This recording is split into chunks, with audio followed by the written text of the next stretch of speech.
जय सिया राम। आप सुन रहे हैं कैपिटल रेडियो अयोध्या। मैं हूं भावना राय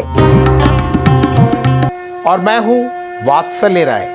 सभी सुनने वालों को जय सिया राम।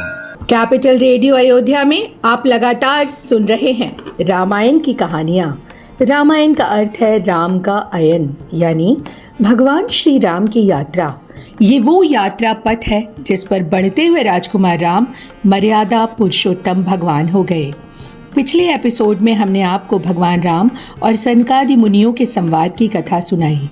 अगर आपने वो एपिसोड नहीं सुना है तो हम उसका लिंक डिस्क्रिप्शन बॉक्स में दे रहे हैं। और अब आगे की कथा सुनी चाहिए प्रभु मुख के बानी, जो सुनी होई सकल भ्रम हानि। अंतर जामी प्रभु सब जाना, बूझत कहो का हनुमाना। भरत जी प्रभु श्री राम के श्रीमुख से ज्ञान की बातें सुनना चाहते थे, जिससे मन के सारे भ्रम दूर हो जाते हैं। अंतर्यामी प्रभु सब समझ गए और हनुमान जी से मुस्कुराकर पूछने लगे, हनुमान क्या बात है? जोरि पानी कह तब हनुमंता, सुनहु दीन दयाल भगवंता। नाथ भरत कछु पूछन चाहिए, प्रश्न करत मन सकुचत अहि है। हनुमान जी ने हाथ जोड़कर प्रार्थना की, हे प्रभु, भरत जी आपसे कुछ पूछना चाहते हैं लेकिन संकोच कर रहे हैं। भगवान राम ने प्रेम से कहा कि भरत और मेरे बीच क्या ही संकोच। यह सुनते ही भरत जी ने प्रभु के चरण पकड़ लिए। करऊ कृपा निधि एक ढिठाई, मैं सेवक तुम जन सुखदाई। संतन के महिमा रघुराई, बहुविधि वेद पुराणन गाई। भरत जी ने अत्यंत विनम्रता से निवेदन किया, हे प्रभु, वेद और पुराणों ने संतों की बड़ी महिमा गाई है और आपने भी उनकी प्रशंसा की है। हे प्रभु, मैं संतों और असंतों के लक्षण को अलग अलग करके समझना चाहता हूँ। संत असंतन के असिकरणी, जिम कुठार चंदन आचरणी। काटई परस मलय सुन भाई, निज गुण देई सुगंध बसाई। भगवान राम ने भरत जी को एक अद्भुत उदाहरण दिया। प्रभु ने कहा, हे भाई, संत और असंत का व्यवहार कुल्हाड़ी और चंदन के जैसा होता है।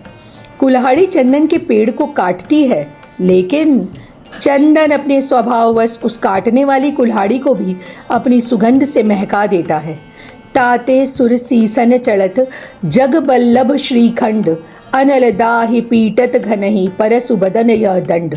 इस पावन गुण के कारण चंदन देवताओं के मस्तक पर सुशोभित होता है और पूरी दुनिया का प्रिय बनता है, जबकि चंदन को काटने वाली कुल्हाड़ी के लोहे को आग में तपाकर हथौड़े से पीटा जाता है।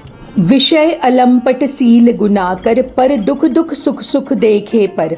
सम अभूत रिपु बिमद बिरागी, लोभा मरश हर्ष भय त्यागी। भगवान राम ने संतों के गुण बताए। सच्चे संत संसारी भोगों में लिप्त नहीं होते, वो शील और सद्गुणों की खान होते हैं। दूसरों के दुख को देखकर दुखी और दूसरों के सुख में सुखी होते हैं। उनका कोई शत्रु नहीं होता। वो अहंकार रहित, लोभ, क्रोध और भय से परे होते हैं। कोमल चित दीनन पर दाया, मन बच क्रम बम भगति अमाया। सब ही मान प्रद आप अमानी, भरत प्राण सम ममते प्राणी। उनका हृदय अत्यंत कोमल होता है। वो दीनों पर दया करते हैं और मन, वचन तथा कर्म से मेरी निष्कपट भक्ति करते हैं। वो सबको सम्मान देते हैं पर स्वयं मान की इच्छा नहीं रखते। हे भरत, ऐसे पावन संत मुझे अपने प्राणों से भी प्रिय हैं। सुनहु असंतन केर सुभाऊ, भूलेहु संगत करई नकाऊ। तिनकर संग सदा दुखदाई, जिम कपिलहि घालई हरहाई। संतों के लक्षण बताने के बाद भगवान राम ने असंतों यानी दुष्टों के स्वभाव का भी वर्णन किया। उन्होंने कहा कि भूल कर भी दुष्टों की संगति नहीं करनी चाहिए। उनका संग हमेशा दुख देने वाला होता है, ठीक वैसे ही जैसे एक बुरी गाय सीधी और दुधारू गाय को बिगाड़ देती है। खलन हृदय अति ताप विशेषी, जरई सदा पर संपत्ति देखी। जह कहूँ निंदा सुनहि पराई, हर्षहि मनहु परिनिधि पाई। दुष्टों के हृदय में तो सदा जलन रहती है। वो दूसरों की उन्नति को देखकर हमेशा जलते रहते हैं और जहाँ कहीं किसी की निंदा सुनते हैं वहाँ ऐसे प्रसन्न होते हैं मानो उन्हें कोई खजाना मिल गया हो। वो बिना किसी कारण के दूसरों से बैर करते हैं और भलाई करने वाले का भी बुरा ही सोचते हैं। परहित सरिस धर्म नहीं बाई, पर पीड़ा सम नहीं अधिमाई। निर्णय सकल पुराण वेद कर कहे उतात जानहि को बिद नर। भगवान राम ने धर्म का मूल सार समझाते हुए कहा, हे भाई, दूसरों की भलाई करने से बड़ा कोई धर्म नहीं है और दूसरों को दुख पहुंचाने से बड़ा कोई पाप नहीं है। यही समस्त वेदों और पुराणों का अंतिम निर्णय है। श्रीमुख बचन सुनत सब भाई, हर्षे प्रेम न हृदय समाई। करहि विनय अति बारहि बारा, हनुमान ही हर्षा पारा।